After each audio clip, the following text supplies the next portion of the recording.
প্রতিদিন আমরা নতুন কিছু আপনাদের জানাবার চেষ্টা করি, নতুন করে যারা ভাবছেন তাদের গল্পগুলো জানাবার চেষ্টা করি।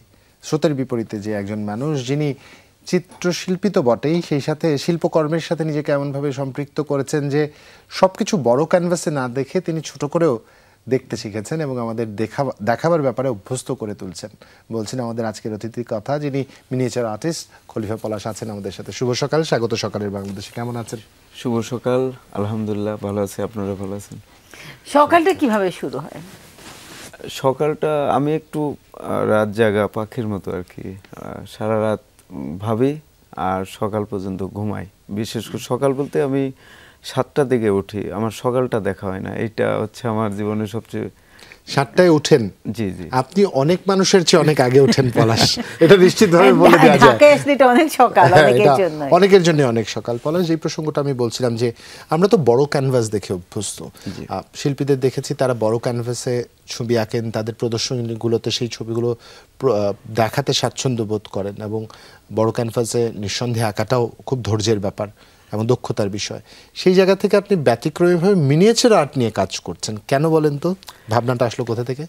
মিনিয়েচার আমি যখন আর্ট কলেজে পড়ি 96 সালের দিকে একটা বই আসলো, গিনেস ওয়ার্ল্ড রেকর্ড বুকের যে বুকটা আছে, সম্ভবত ওটা 88 বা 89 এডিশন যেটা ছিল। তো ওই সময় দেখলাম যে পৃথিবীর সবচেয়ে বড় ক্যানভাস হচ্ছে অস্ট্রেলিয়ান একদল আর্টিস্টরা মিলে ফুটবল মাঠের সমান একটা পেন্টিং করেছে, স্মাইল, বিশ্বকে বার্তা দেওয়ার জন্য।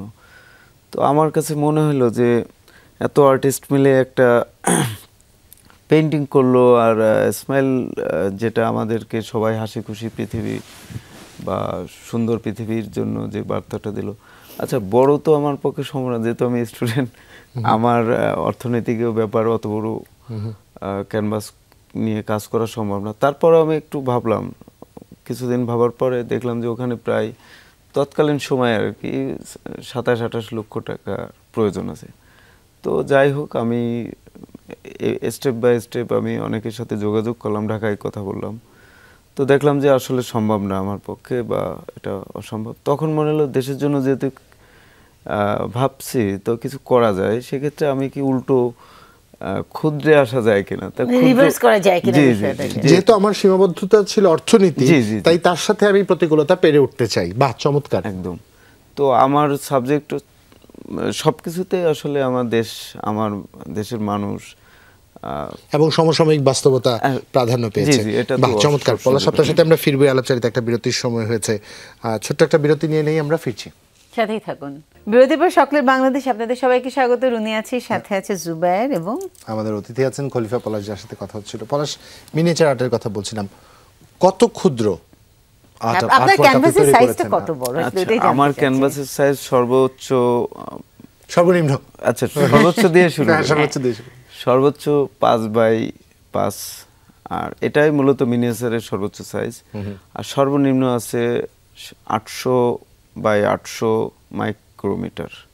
মানে কতটুকু? একটি কলমের ডট সমকোণ। আমি কি আমার খালি চোখে দেখতে পাবো? মনে হয় না। একটি কলমের ডটের ভিতর মানুষের পোর্ট্রেট, ইয়াং ম্যান, কিভাবে সম্ভব? যুবকের পোর্ট্রেট, বা উইলিয়াম শেক্সপিয়ার হতে পারে, বা অন্য যে কারো হতে পারে। আমার এখানে যেটা জয়নুল গ্যালারি, আমি খুব কৌতূহলী। আপনার জয়নুল গ্যালারিতে একটা এক্সিবিশন চলছে যেটা কাল শেষ হয়ে যাবে। আমি জানি আপনার শিক্ষকেরা আপনাকে প্রশংসায় ভাসিয়েছেন এবং এটা নিশ্চয়ই নিজের জন্য একটা বিশাল অর্জন। আমি জানতে চাই পলাশ, একটা ডটের মধ্যে কিভাবে মানুষের অবয়ব ফুটিয়ে তোলা যায়, মানে কতখানি কঠিন আর কি হয়? আমি যখন মূলত হচ্ছে যে আমার স্টুডিওটা আমার 5 তলার নিজের বাসা, সেখানে কেউ বিরক্ত করে না, ওখানে কেউ ওঠে না। তো স্টুডিওয়ে যখন আমি রুম বন্ধ করে দিই, তখন আসলে পৃথিবী থেকে হারিয়ে যায়। আর ওখানে এমন একটা ইলিউশন বা এমন একটা ভাবনা, বা আমার মস্তিষ্কের সাথে শরীরের সাথে আমার ভিতর একটা প্রতিক্রিয়া হয়। আমি তখন বসে যাই এবং আমার মনে হয় আমি যখন কাজ করি হারিয়ে যায়, পৃথিবী আসলেই হারিয়ে যায়। মানে সম্ভব নয়, মানুষ বলতো, আমি বিশ্বাস করতাম না, হারিয়ে যায় কীভাবে। কিন্তু দেখলাম যে আসলে হারিয়ে যাওয়া যায়। আমি কিন্তু যখন কাজ করি তখন আমার শরীরের কোনো অংশ নড়ে না, কারণ একটি ডটের মধ্যে আপনি ছবি আঁকবেন 15 দিন ধরে, 14 দিন ধরে, 12 দিন ধরে বা 9 দিন ধরে, একটা কি করে সম্ভব? আমি না আমার প্রশ্ন কি আমি না করে এখানে সম্ভব? না, আমার একটা প্রশ্ন আছে। তাই না, আমরা যখন বিগার ক্যানভাসে মানে রেগুলার যেভাবে আমরা আর্ট কে হ্যান্ডেল করি বা আমরা আর্ট দেখে অভ্যস্ত, সেটার এক ধরনের টেকনিক। জি। কিন্তু আপনার এই বিষয়টা এটা কিন্তু স্পেশালাইজ একটা টেকনিকের কিন্তু এখানে দরকার, এবং বেশি স্পেশালাইজ ইকুইপমেন্টেরও কিন্তু দরকার।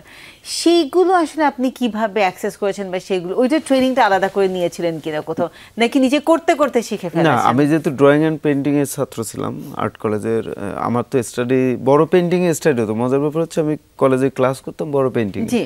কিন্তু বড় পেন্টিং এর ক্লাসের পরের টুকু অংশ সারা দিন রাত তো আমার, Miniature। তখন আমি মিনিয়েচারে, ওটা শুধুমাত্র একাডেমিক কার্যক্রমের জন্য, যেহেতু আমাদের রেজাল্টের ব্যাপার আছে, মার্কের ব্যাপার আছে। তো সেক্ষেত্রে আমি ওই স্টাডি করতাম। আর এখানে আমার কোনো আসলে শিক্ষাগুরু নাই, মানে এই ক্ষেত্রে আর কি। বরং আমি আমার শিক্ষকদেরকে, স্যাররা আমার কাছে জিজ্ঞেস করে যে আপনি কিভাবে অনেককে করলা? অনুপ্রাণিত করেছেন পলাশ, এটা এটা এটা এটা একটা সত্য কথাটা স্বীকার করতে হয়। পলাশ, মাইক্রোমিটার সাইজের যে ছবি আপনি আঁকছেন, 15 দিন ধরে এক একটা ছবি আঁকছেন, এই একটা বিন্দুর মাঝে সিন্ধুর যে তৈরি, প্রশংসা, অনুপ্রেরণা কতখানি আসছে? সত্য কথা বলতে কি, আর্ট কলেজের যখন আমি এই যে শুরু করি, আমার স্যার বা আমার এই বন্ধুরা একটু মজাই করতো আর কি, হাসতো, বা এটা একটা এক ধরনের ইয়ে। তো তখন আমার ভিতর বাংলা প্রতিক্রিয়া হতো। তো আমি আসলে আমি সবসময় ভাবতাম যে কিছু একটা করতে তো হবে, যেহেতু আমি বড় কাজটা করতে পারিনি, ছোট কাজের মাধ্যমে আমার দেশকে প্রতিনিধিত্ব করবো। যাই হোক, এভাবে চর্চা চলতে থাকে। তো এক পর্যায়ে আমি মূলত হচ্ছে 2000 সাল থেকে, 96 সাল থেকে শুরু, 2000 সালের থেকে আলোচনায় আসা শুরু করি। বিশেষ তৎকালীন সময়ে একটা অ্যাওয়ার্ড পাই, ঢাকা চারুকলাতে এক্সিবিশন হয়, আর অন্যান্য কাজ করার পরে তখন আস্তে আস্তে স্বীকৃতি আসতে থাকে। তো তারপরে আমি মূলত হচ্ছে যেহেতু চাকরি করি, আমি ড্রয়িং অ্যান্ড পেন্টিংয়ে এমএফএ শেষ করে আমি আবার খুলনা চলে যাই, ইউডা থেকে এমএফএ করি। তো ওখান থেকে করে আমি ঢাকা ছেড়ে খুলনায় চলে যাই আবার।